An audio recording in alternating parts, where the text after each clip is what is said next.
So the dimension I will bring you to is a digital dimension, because I'm Jean Loic Cavazza, so head of the digital platform of Ulysses Alliance, and I'm here to talk about how to co-create platforms and tools for open science within Ulysses.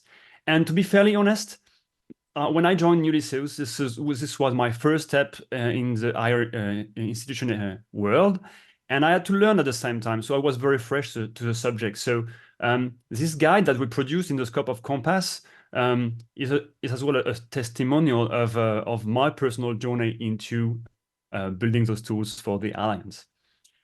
So what I'm going to talk about is first the context and principles, context of the Ulysses Alliance, because the tools that we've been building for Ulysses might not be the same you need to build for your own institution or your own alliance. It's really our context that sets the ground for the tools we built. Then I will explain how we design those tools for open science with researchers, with librarians, with the people of Ulysses, because we wanted them to fit the need of our users, of our members. So two tools I will speak about that are the biggest one we developed are the Research Digital Network, which is kind of a social network to connect our researchers together and to help them collaborate on European cause, and the Open Science Repository, which is kind of a gathering of all the science that we have in Ulysses, helping researchers to find each other. And I will conclude with some key takeaways from this experience and update you about what happened next, because the outcome, the release of the deliverable was like last year, so some more things have happened, so I want to update you about that. So first, about the context and principle. We all think about, when we think about open science, we all think about FAIR, findable, accessible, interoperable, and reusable. And we often focus on data itself, or publications themselves. And we often forget about the people behind that and the structures behind that. So fairness, we need to think about FAIR as publications, people, and structures. So what about Ulysses Alliance? We do not own the science of Ulysses. This science is delivered by each institution, and the biggest institutions already have an open science repository. So when we thought about having our own repository, we need to have in mind that we should not duplicate the work. We should just take the best out of what is existing today. About the researchers themselves, so Ulysses, for some of them, is a new community. They have to discover it. They have to be able to find each other's, find the science, find everything. So findability was a key component of our platform. And finally, we have 8 campuses spread across Europe, which means that digital interaction and touch points are key to our success. I mean, it needs to be easy, intuitive. So this is like the context that we had in mind when we started the design phase with our researchers. The goal was to find out what our open science platform should be. So about the design phase with researchers, the goal was to be able to write a specification of our open science platform, open science tools. So we have done 6 workshops, and 4 of them were on research and innovation. 2 on research, 2 on innovation.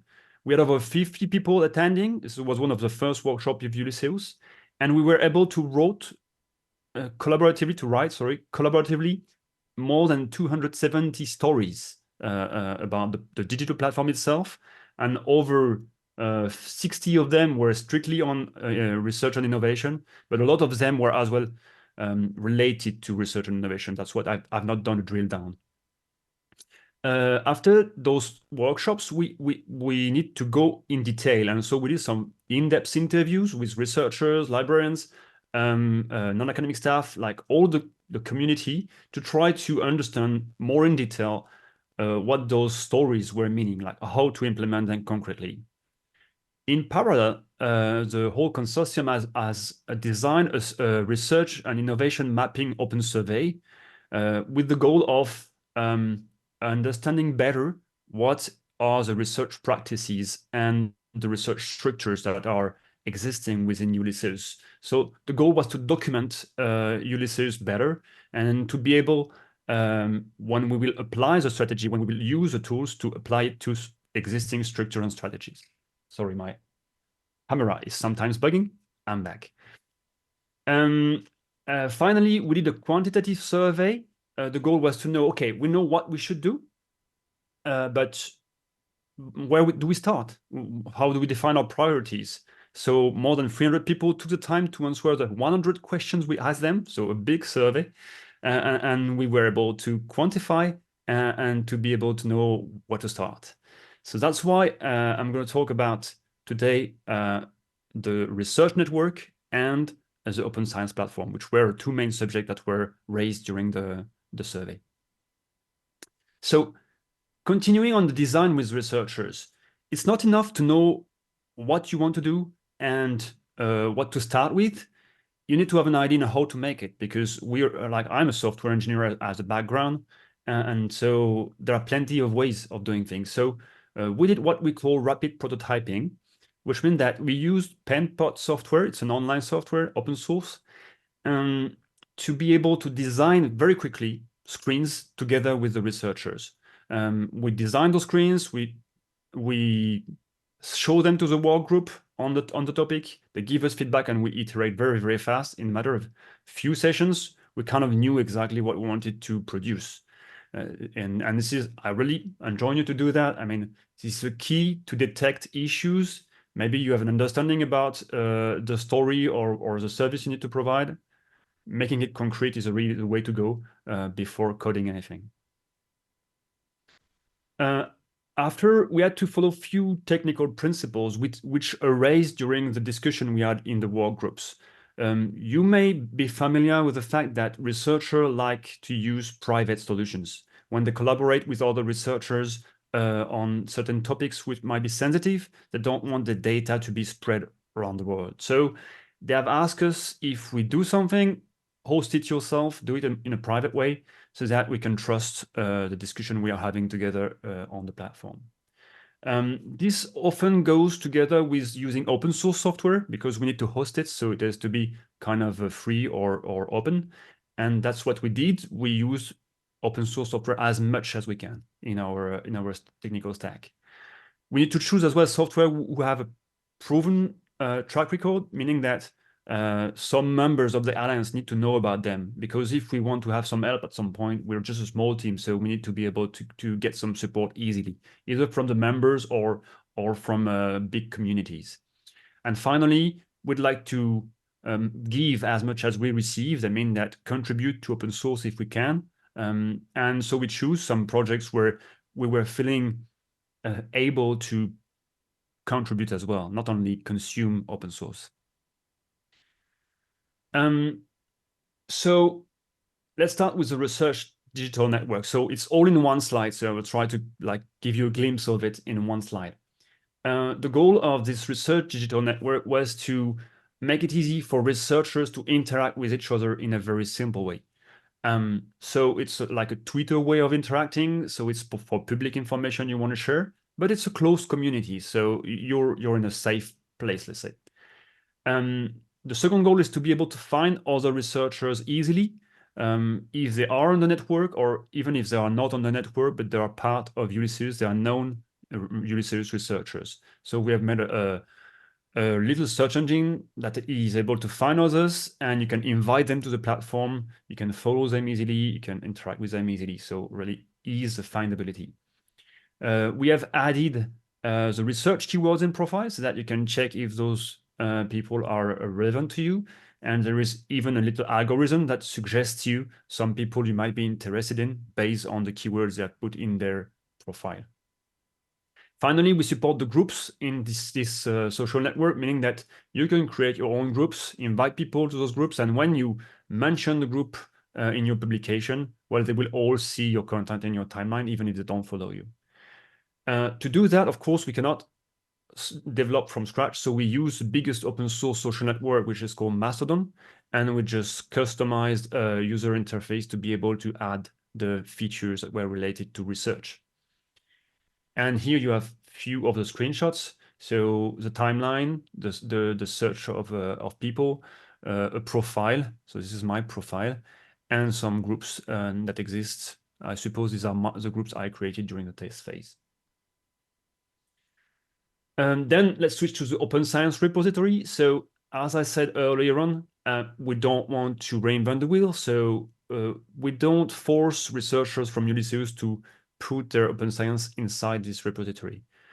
On the contrary, what we do is that we aggregate the open science coming from other repositories. More specifically, we already have 4 out of the 8 institutions who have an open science repository. And so we have over 380,000 records already inside the platform. And all those records are searchable by description. So any word in the description, in the metadata, is searchable. Based on this content, we've tried to consolidate, and we're still investing in that, a researcher profile. And we are working on making them searchable. For now, you can just click on a researcher inside the publication and have access to its profile, and we're working on making it searchable. We've tried as much as possible to automatically collect the Scopus and ORCID identifiers, as well as if the researchers are present on our research network, the link to their network profile. To do that, we choose open source software Invenio RDM because it's really modern and scalable and customizable software, and it's backed by CERN and used by University of Münster, who was joined Ulysses last year. So we have a partner who knows how to use it, operates it, and know how to develop on it. And by the way, they have invited us to the developer conference that happened in Münster earlier this year in March. And we've been able to present our solution, our evolutions to Invenio RDM, and start to get traction, maybe to have some others helping us on the road to be able to make the researcher profiles more visible on the software. So I've been quite fast, so we're gonna have plenty of time for questions. What are the key takeaways for what we've done and what we're going to do next? First, adapt the connection to your own bandwidth. So we were a small team, as I said, so we started from collecting the requirements to building the software and then like working with the work groups and so on. When you're building the software, of course, you have a very frequent interaction with your community and you get feedback, but you cannot maintain those, for instance, bi-monthly meetings with the whole community if you don't have like a lot of time to dedicate to this service, for instance.